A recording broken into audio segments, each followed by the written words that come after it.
ইত্যাদির একটা theme song আছে, আপনারা যে কেউ শুনে থাকেন, থিম সংটা খুব মজার।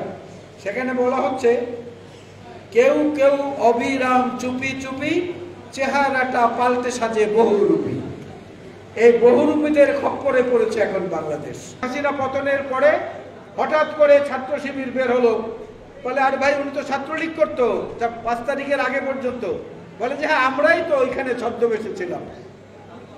এখন জামাত ইসলামের নেতৃত্বে যারা আছে, এখন বর্তমানে এই জামাত ইসলামের নেতৃত্বে যিনি আছেন 1 নম্বরে তিনি, যিনি আছেন 2 নম্বরে তিনি, যিনি আছেন সেক্রেটারি হিসাবে তিনি, তিনজনই কিন্তু জাতীয় সমাজতান্ত্রিক দলের প্রোডাক্ট।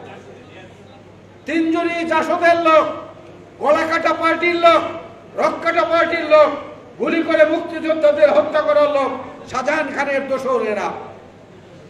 আজকে সেই একই ষড়যন্ত্রে তারা মেতে উঠেছে। তাদের আক্রমণের একমাত্র লক্ষ্যবস্তু হচ্ছে মুক্তিযুদ্ধের প্রকৃত ধারক এবং বাহক বিএনপি নামক শক্তিকে। আর এই সরকারের যেটা সবচেয়ে বড় ত্রুটি আমার দৃষ্টিতে, সেটা হচ্ছে এই সরকার প্রথমেই রোগ নির্ণয় ভুল করেছে। তাদের ডায়াগনোসিস ভুল হয়েছে। ডায়াগনোসিস ভুল হওয়ার কারণে এখন চিকিৎসা তারা ঠিক মতো দিতে পারছেন না। যত গুম, যত নির্যাতন, যত অর্থ পাচার, যত মানুষের অধিকার হরণ, যত নারী সম্ভ্রমহানি, যা কিছু অনাচার এই দেশে শেখ হাসিনার 17 বছরে 16 বছরে হয়েছে, বর্তমান সরকার মনে করেছে এইগুলোর মূলে বোধহয় বাংলাদেশের সংবিধান। না, এই ধারণাটাই ভুল। বাংলাদেশের সংবিধানে সবচেয়ে সুন্দর সুন্দর কথাগুলো লিখিত আছে।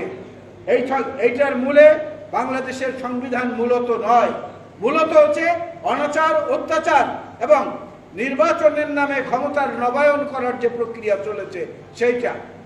শেখ হাসিনা তো নির্বাচন করেন নাই, নির্বাচনের নামে তার ক্ষমতাটাকে রেনিউ করেছেন, ক্ষমতার নবায়ন করেছেন। আর আজকে যখন মালিকানা হস্তান্তরের প্রশ্ন এসেছে, সার্বভৌম ক্ষমতার মালিক সাধারণ নাগরিকদের কাছে, তখন এই জামাত দূর থেকে নানান রকমের ফন্দি ফিকির করে তারা এটাকে অন্য প্রক্রিয়ায় নিয়ে যাওয়ার চেষ্টা করছেন।